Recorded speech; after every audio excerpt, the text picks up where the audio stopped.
दोस्तों, बिग सोचो में खुशामदीद।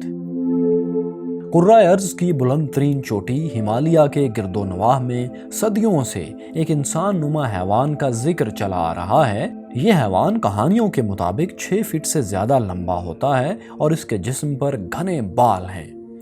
ये इंसानों ही की तरह 2 कदमों पर 2 पैरों पर चलता है। इसकी मोटी और मजबूत टांगें कमान की तरह हल्की सी टेढ़ी होती हैं। इस नोकीले दांतों वाले हैवान का चेहरा भी इंसान से मुशाबा बताया जाता है, लेकिन इसके कदमों के निशानात आम इंसानी कदम से बहुत बड़े होते हैं। नेपाल के मुकामी लोग इसे अपनी जुबान में यटी कहते हैं। इस वीडियो में आप जानेंगे कि यटी कोई हकीकत में हैवान है या ये एक दास्तान है जो सदियों से बर्फानी इलाकों में बुजुर्ग अपने बच्चों को सुनाते चले आए हैं और डराते चले आए हैं। 29 अप्रैल 2019 को हिंदुस्तानी फौज के एक ऑफिशियल अकाउंट से ट्वीट की गई। इसमें दावा किया गया कि पहली मर्तबा हिंदुस्तानी फौज की कोहपैमाई टीम ने अफसानवी हैवान यटी के पुरस्रार कदमों के निशानात देखे हैं। इसके कदमों के निशानात का हुज्म 32 बाय 15 इंच बताया गया। इस ट्वीट में यह भी कहा गया कि ये बर्फानी इंसान के कदमों के निशानात 9 अप्रैल को मकालो बेस कैंप के करीब देखे गए थे। इंडियन आर्मी ने फौरी तौर पर इन कदमों की तस्वीर ली और इन्हें अपने कैमरों में महफूज कर लिया। उन्होंने दावा किया कि ये उसी बर्फानी इंसान के पैरों के निशानात हैं जिसका जिक्र देवमालाई किस्से कहानियों में मिलता है। इंडियन फौज के इस ट्वीट पर कुछ लोगों ने सताइश का इजहार किया और ज्यादातर ने शकूक व शुबहात जाहिर किए। कुछ लोगों ने इसे मजाक कहा और ये कहा कि फौज का ट्विटर अकाउंट हैक हो गया है। दोस्तों, इंडियन आर्मी के इस ट्वीट के बाद लोगों का रद्द-ए-अमल कुछ भी रहा हो, लेकिन एक बात तो जरूर थी कि यटी फिर से खबरों में आ गया और मौजूए बहस बन गया। हम आपको बताते हैं कि बर्फानी इंसान के बारे में कहानियां कब से इतनी मशहूर होना शुरू हुई। तो माय क्यूरियस फेलोज, इस बर्फानी इंसान के बारे में चैमगोइयां सबसे पहले 1921 में होना शुरू हुई। ये वो वक्त था जब बरतानवी फौज का एक कर्नल चार्ल्स हॉवर्ड अपने साथियों के साथ दुनिया की बुलंद तरीन चोटी माउंट एवरेस्ट सर करने आया। कर्नल और उसके साथियों ने एक जगह खैमा लगाया तो उन्हें दूर ऊपर बड़े बड़े साए से चलते फिरते दिखाई दिए। अगले रोज वो लोग 5000 फीट बुलंदी पर उस मुकाम पर पहुंचे तो उन्हें बर्फ में कदमों के जन्नती निशानात नजर आए। उनके हमरा मुकामी लोगों ने फौरन ही निशानात को पहचान लिया। इन मुकामी अफराद के मुताबिक ये लंबे लंबे बालों वाले इंसान नुमा जानवर के कदमों के निशानात थे। इन निशानात से वो और उनके आबाओ अजदाद बहुत खौफजदा रहते थे। कर्नल चार्ल्स हॉवर्ड जब वहां से वापस आए तो उन्होंने ये खबर अखबारात को दी कि उन्होंने एक बर्फानी इंसान का हयोला देखा है और कदमों के निशानात देखे हैं। इस बर्फानी इंसान को अबॉमिनेबल स्नोमैन या यटी के नाम से अब जाना जाता है। दोस्तों, जहां कुछ लोग यटी से इस कदर खौफजदा हैं, वहीं कुछ लोग ऐसे भी हैं जो इसकी पूजा करते हैं। जी दोस्तों, दरअसल तिब्बत में बुद्ध मत के मानने वालों के नज़दीक यटी को एक मुकद्दस मखलूक भी समझा जाता है। मशहूर है कि ये लोग उस जानवर की हड्डियों तक की पूजा करते हैं और इसकी खाल और बाल उनके पास बतौर तबर्रक मौजूद रहते हैं। बाज़ लोगों की राय है कि ये खाल दरअसल मुकामी भेड़ बकरियों की होती है। बुद्ध मत के कुछ मानने वाले इसके तकद्दुस का हवाला यूं देते हैं कि ये जानवर कभी बदकार और बदफितरत इंसान को नजर नहीं आते और इन्हें सिर्फ शरीफुन नफ्स और नेक लोग ही देख सकते हैं।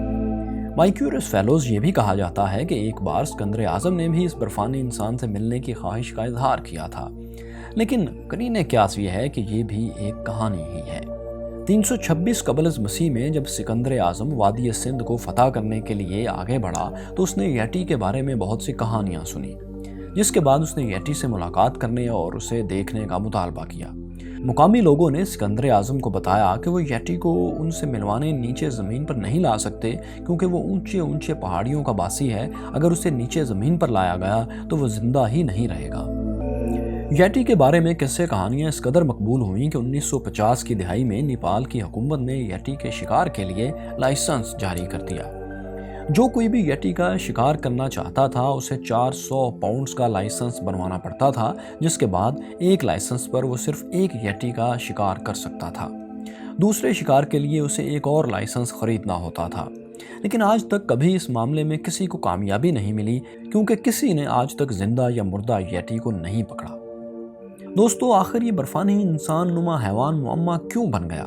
क्या ये हकीकत है या फिर ये कोई ऐसा जानवर था जो इंसान से मिलता जुलता था और फिर नापैद हो गया? दरअसल इस बात का जवाब जानने के लिए बहुत सी रिसर्च हुई हैं। येटी पर तहकीक करने वाले पहले साइंसदान जर्मन प्रोफेसर अर्नेस्ट शेफर थे। इनको हेनरिच हेमलर, जो नाजी पार्टी के अहम रुकन थे, उन्होंने 1938 में येटी पर रिसर्च करने के लिए आमादा किया था। अपनी रिसर्च के आखिर में शेफर इस नतीजे पर पहुंचे कि येटी हकीकत में तिब्बती रीछ था, कोई बर्फानी इंसान हरगिज नहीं। इसके बाद मुख्तलिफ अदवार में बहुत सी रिसर्चेस और भी कंडक्ट हुई।